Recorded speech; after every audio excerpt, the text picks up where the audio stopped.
Hello guys, welcome to the empathy entrance channel. And इस video में हम बात करेंगे नॉर्मल और एबनॉर्मल पल्सेस की। तो क्यों है ये इतना टॉपिक नॉर्मल और एबनॉर्मल पल्सेस को पढ़ना? बिकॉज कभी भी क्वेश्चन एक ना एक आ सकता है कि नॉर्मल और एबनॉर्मल पल्स में डिफरेंस क्या है और क्या क्या डिफरेंट टाइप की एबनॉर्मल पल्सेस होती है, जो कि एक नेम डेरिवेटिव है। वो आगे जाके मैं अभी एक्सप्लेन करूंगा। तो अगर मैं नॉर्मल पल्स को डिफाइन करूं कि नॉर्मल पल्स एक्चुअल में होती क्या है, एक जब भी एक ब्लड पंप होता है या एक वेव आता है ब्लड का, जो कि created by contraction of the left ventricle during a cardiac cycle. मतलब लेफ्ट वेंट्रिकल जो हार्ट का है, इजेक्शन फ्रैक्शन फेज में जब भी एक अपना जितना भी ब्लड की वेव को वो पुल आउट करेगा या उसको थ्रो आउट करेगा, उसको हम पल्स बोलते हैं। It is not a toffee. It is just a pulse. That not eating one. We love to eat that toffee, but yes, that that pulse is defined as a wave of something, or wave of blood. अच्छा, अगर हम गोवा गए हैं कभी या गोवा जाने का plan कर रहे हैं, तो एकदम से एक वेव आती है और हमें बहा के ले जाती है। मतलब वो इतनी ज्यादा प्रेशराइज्ड होती है कि जो आसपास का मटेरियल है वो उसको फ्लश आउट कर देगी। इसी की वजह से आपका जो न्यूट्रिएंट है वो दूसरे बॉडी के पार्ट्स में जा पाता है। और इसी वेव ऑफ पल्स की वजह से आपका जो वेनस रिटर्न है वो डिपेंडेंट करता है। The stronger the wave of the pulse, the wave of the blood, the stronger is the venous. So one complete cycle of cardiac muscle and contraction and relaxation. ठीक है, जब भी एक पूरा कंप्लीट साइकिल होगा किसी भी कार्डिक उसका एक्शन अपना होगा कंप्लीट, तो उसका कॉन्ट्रैक्शन और रिलैक्सेशन फेज को जब हम कंबाइन करेंगे तो that is defined as a pulse. अच्छा, अब इसमें ये चीज ध्यान देने वाली बात है कि the apical pulse is the central pulse located at the apex of the heart that is monitored using the stethoscope. जब भी हम एपेक्स वाली पल्स को हम यूज करते हैं स्टेथोस्कोप से ऑस्कल्टेशन जब करते हैं, तो वो हमेशा सेंट्रल पल्स होती है और वो that is the strongest pulse. ये डिफरेंस है एपिकल और पेरिफेरल पल्सेस का। Peripheral pulses that are located in the periphery of the body that can be felt by palpating an artery over a bony surface और other firm surface. अच्छा, अब इस चीज में ये ध्यान देना है कि हमेशा आर्टरी को आप फील करते हैं, ना कि वेन को। अच्छा, ऐसा क्यों है कि आप आर्टरी को करते हैं, वेन को नहीं? बिकॉज आर्टरी में वो वेव आपको फील होता है, वेन में ऐसा फील नहीं होता। वेन में उसका एंड प्रेशर आता है, सिर्फ जो आर्टरी है आपका उसमें वो आपको फील करेंगे। अच्छा, अब इसमें जब आपका वेन की तरफ रखेंगे, मान लीजिए आप क्यूबिटल पल्स ले रहे हैं या टीबियल पल्स ले रहे हैं या फेमोरल पल्स ले रहे हैं, तो आपका जो नीचे का हिस्सा है जिसपे आर्टरी अपने बेड पे रिलाई करेगी, that should have to be a prominence. ऐसा क्यों? अगर नीचे आपका सॉफ्ट कुशन होगा तो वो आप जब उस पर प्रेशर लगाएंगे, वो आर्टरी आपकी कुशन में धंस जाएगी, आपको फील नहीं हो पाएगा। इसीलिए नीचे हमेशा बोनी सरफेस होना चाहिए, और या फिर कोई हार्ड, कोई भी लिगामेंटस स्ट्रक्चर होना चाहिए जो कि कुशन वेव ना फॉर्म करे। सेकेंडली, जब भी हम बात करेंगे पल्स का, तो उसमें the lowest point of the pressure occur during the ventricular diastole, मतलब रिलैक्सेशन पे, while the highest point occur during the ventricular systole, मतलब कॉन्ट्रैक्शन में जो भी पीक इजेक्शन होगा। तो डिफरेंट डिफरेंट वेव फॉर्म होती है different different point of cardiac cycle की, चाहे कि वो डायस्टोलिक हो या फिर सिस्टोलिक हो। अच्छा, the heart rate is the number of the pulsation, peripheral pulse wave or a frequency per minute. और the bradycardia is a abnormally slow heart rate. Brady मतलब slow, less than 60 beats per minute. यहाँ पे एक ना एक question जरूर फंसेगा कि normal कितनी बीट्स पर मिनट से आपका ब्रेडिकार्डिया होता है, और कितनी बीट्स पर मिनट के पर मिनट के ऊपर आपका टेकी में जाता है। So this is very important difference between brady and the difference between tachycardia in the form of the per minute, beats per minute. तो ये दो इंपॉर्टेंट है, एक तो 60, एक है 100।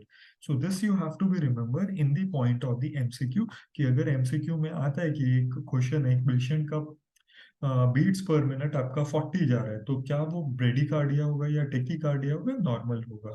तो you have to choose one. तो ये इसमें इंपॉर्टेंट है बहुत ज्यादा। नेक्स्ट बात करते हैं हम नॉर्मल पल्स की। जब नॉर्मल, ये अब हमारा नोमेनक्लेचर आएगा पल्स का, कि नॉर्मल क्या है, एबनॉर्मल क्या है, और डिफरेंट डिफरेंट वो क्या है। अच्छा, अब मान लीजिए ये आपका रेस्टिंग हार्ट रेट है। जैसे ही आपका इजेक्शन फ्रिक्शन आएगा, इजेक्शन ब्लड आउट होगा आपके पूल से, तो ये आपकी पीक बनेगी। तो जैसे ही पीक बनने लगेगी, आपका आपका पीक के बाद आपका हार्ट चेम्बर रिलैक्स होंगे और उसमें रीपूलिंग होगा। तो एक फेज बनाएगा, ये एक नॉर्मल पीक बनाएगा। तो this is the systolic phase and this is the diastolic phase.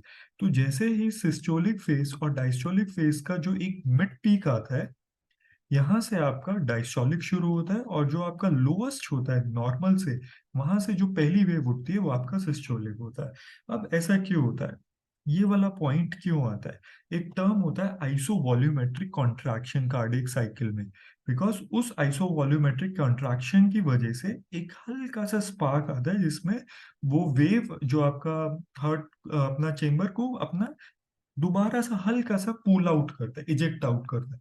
वो इतना मिनिमल होता है, जैसे कि आइसोमेट्रिक एक वर्ड होता है जिसमें कॉन्ट्रैक्शन भी होता है बट मूवमेंट भी नहीं होता। तो इसी में कॉन्ट्रैक्शन तो होता है बट उसमें पुल आउट नहीं होता।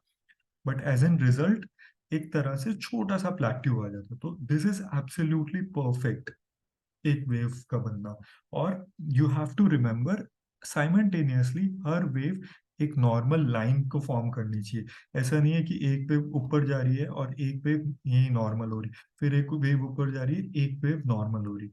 सो this is considered to be an abnormal thing. So until now we discuss about कि एक सिस्टोलिक और डायस्टोलिक कार्डियक साइकिल की फेज में वेव कैसे अपना फॉर्म करती है। तो ये वाला आपका सिस्टोलिक होगा, ये वाला डायस्टोलिक होगा। बीच वाला इसलिए आता है क्योंकि आइसोवॉल्यूमेट्रिक कॉन्ट्रैक्शन होता है हार्ट का। अब है स्मॉल वीक पल्स। अब कुछ लोगों का बोला होगा, आपने सुना होगा कि मेरा तो ब्लड प्रेशर लो ही रहता है। तो उनके केस में it is a small week pulse. आपको स्मॉल वेव इनका पीक कम मिलेगा, और बट ये आइसोवॉल्यूमेट्रिक कॉन्ट्रैक्शन नॉर्मल होगा। अच्छा, अब ये कहने को नॉर्मल भी हो सकती है और एबनॉर्मल भी हो सकती है। एबनॉर्मल इसलिए तब हम कहेंगे कि अगर पहले तो पेशेंट की नॉर्मल थी, बट धीरे धीरे अचानक से उसकी वेव कम होती गई, ये आपको फील करना पड़ेगा। ये आपको किसी भी ईसीजी में नहीं आएगा। You this is a clinical skill, but question में आ सकता है। तो इसका डिस्क्रिप्शन ये रहेगा कि it has a slow up stroke and prolonged peak. वहां पे पीक शार्प थी, यहाँ पे प्रोलॉन्ग पीक हो गई है। So this is the description of small week pulse. अच्छा, ये क्यों क्यों हो सकता है? क्योंकि इंक्रीज पेरिफेरल वेस्कुलर रेजिस्टेंस। जैसे कि कौन सी कंडीशन हो सकती है? आपकी peripheral arterial disease, peripheral venous disease, या आपका आर्टीरियल स्टेनोसिस, या फिर अगर किसी का कोल्ड वेदर है जिसमें वेजो कंस्ट्रिक्शन हुआ पड़ा है, या किसी को सीवियर कंजेस्टिव हार्ट फेलियर हो गया है। सो उनकी वजह से जो स्ट्रोक वॉल्यूम है वो कम हो जाती है, और हाइपोवोल्यूमिया या एरोटिक स्टेनोसिस की भी एक कंडीशन की वजह से आपका स्मॉल पल्सेस आना होगा। अगेन, इसमें जो स्मॉल पीक है जो डायस्टोलिक वाली, it should be absolutely normal. अगर ये पूरा स्लाइड डाउन हो रहा है जिसमें वो आइसोवॉल्यूमेट्रिक कॉन्ट्रैक्शन एब्सेंट है, then it is considered to be a diseased pulse. Second है लार्ज बॉन्डिंग पल्स। लार्ज का मतलब है ज्यादा, बॉन्डिंग मतलब धक धक वाली pulse. So this is a large which has a true peak and true decline with a good gap in between. So उसमें around 0.5 टू 0.8 मिली सेकेंड का गैप आ रहा है इन दोनों में। अर्लियर उतना नहीं आ रहा था, बट इसमें एक कंडीशन है, अगर 0.5 टू 0.8 सेकेंड का आपका डिफरेंस आ रहा है पल्स के बीच में, then it is a bounding. Bounding pulse which is greater search precedes a sudden absence of force और फुलनेस। सडनली एकदम से एब्सेंस हो जाता है, एकदम से फोर्स खत्म हो जाता है और फिर एकदम से फुलनेस आ जाती है, स्ट्रॉन्ग फील होगा आपका। इसमें इंक्रीज स्ट्रोक वॉल्यूम होगी, अरोटिक रीगर्गरेशन होगा, मतलब ब्लड रीगर्गरेट करेगा अरोटा में, बार बार आएगा वापस मुड़ के, इजेक्शन होने के बाद भी उसमें पूलिंग होना शुरू कर देगा। Increase stiffness and arterial wall, या फिर आर्थेरोस्क्लेरोसिस और अ नॉर्मल एजिंग। Exercise में quite common है, but after a cool down of period, that bonding decreases and pulse go on their normal pace. Anxiety में, psychological disorder में, fever में या hypertension में ये कंडीशन आ सकती है। तो अगर क्वेश्चन में ये इनमें से एक भी वर्ड आ गया, then it is considered to be a bonding pulse. Now coming to the next pulse, what is the next? That is a Corrigan pulse or a water hammer pulse. अच्छा, इसकी क्या है? अभी हमने देखा इसमें बॉन्डिंग आ रहा है, बट इसमें गैप है। जब ये गैप डिक्रीज हो जाता है तो ये कॉरिगन्स पल्स बन जाती है। तो increase pulse pressure with a rapid up stroke and down stroke and the shortened peak. Peak थोड़ी सी शॉर्टेंड हो गई है, but again it is a quite aggressive pulse, but distance is कम as compare to large bounding pulse. इसमें aortic regurgitation होगा, patent ductus arteriosus होगा, systemic atherosclerosis होगा। So these are the word which differentiate this from this large bounding. सो बहुत important है, इसको mind में रखना। नेक्स्ट आता है पल्सेस अल्टरेंस। पल्सेस अल्टरेंस, इसमें रेगुलर पल्स होगा, बट इनका पीक चेंज होता रहेगा। मतलब पहले तो आपका स्ट्रॉन्ग पीक आएगा, देन आपका वीक पीक आएगा, फिर आपका स्ट्रॉन्ग पीक आएगा, आपका वीक पल्प आएगा, वीक पीक आएगा, मतलब अल्टरनेटिव वे में आएगा। ऐसा नहीं है कि पहले स्ट्रॉन्ग आ गया फिर 5-6 आपके वीक आ गए, नहीं है, पहले स्ट्रॉन्ग आएगा, फिर एक वीक आएगा, फिर स्ट्रॉन्ग आएगा, फिर वीक आएगा, फिर स्ट्रॉन्ग आएगा एंड फिर वीक आएगा। Classical sign of this is a left ventricular failure. जब भी आपका लेफ्ट वेंट्रिकल अपना पंप नहीं कर पाता है, या उसमें मायोकार्डाइटिस इन्फेक्शन हो गया है, या फिर मायोकार्डियल इंफाक्शन हो गया है, तो उसका this is a condition that result in. एक होता है rheumatic heart disease, that has a classical sign of this also, but it is beyond the scope of this presentation. We are going to discuss in the further class. So now you should understand the difference between the alteration and the weak bit and the strong beats, aptitude and the volume. Pulsus bye ji minus, इसमें दो pulse आता है, जिसमें एक pulse complete हो रही है, but वो अपना बाद में पूरा जीरो पे नहीं आ रहा। Again it give an up stroke and it give an isovolumetric contraction and it go to the down stroke. तो pulses by ji minus, it has irregular pulses remain in which a premature beat and alternated with the sinus beat।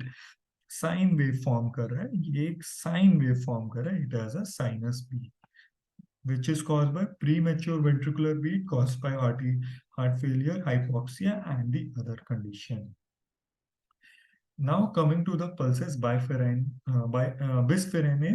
इसमें आपकी pulse है वो टूट जाती है, मतलब एक पल्स ऊपर जा रही है और फिर वो टूट गई है। इसमें अब ये बताइए कि आइसोवॉल्यूमेट्रिक कॉन्ट्रैक्शन कौन सा वाला होगा? This is the isovolumetric contraction. इसमें आपकी पल्स उठी, then it go down and it bisferient बनाती है and then it come down. उसमें अल्टरनेटर्स में एक अल्टरनेटिवली अप जा रही है, फिर डाउन जा रही है, अप जा रही है, डाउन जा रही है। इसमें ये ऊपर जा रही है, it go up and it bifurcate, the peak get bifurcated, not that pulse, only the peak get bifurcated. क्यों होता है? एरोटिक इनसफिशियंसी और एरोटिक स्टेनोसिस, एमसीक्यू में आएगा ही आएगा। Now come to the pulsus paradoxus. अब पैराडॉक्स है मतलब ये एक पैराडॉक्स है। अच्छा, पैराडॉक्स क्यों है? Because it works with your the respiratory function. मतलब आप जैसे ही इंस्पायरेट करेंगे वो पल्स वीक हो जाएगी, आप एक्सपायरेट करेंगे पल्स स्ट्रांग हो जाएगी। तो this is a pulse paradoxus. Decrease mark pulse with a marked decrease with the amplitude during inspiration, and it is because of occur due to the constructive pericarditis. Pericardial tamponade मतलब pericardial उस पे pressure आ रहा है externally. Advance heart failure, severe lung disease. Constructive pericarditis is the inflammatory of the pericardium tissue, which creating a constructive effect on the heart.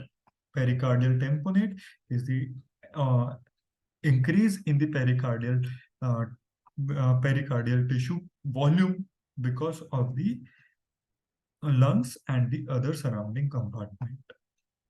So this is all about the normal and the abnormal pulse. Please have a look in this and please prepare your MCQ on this topic.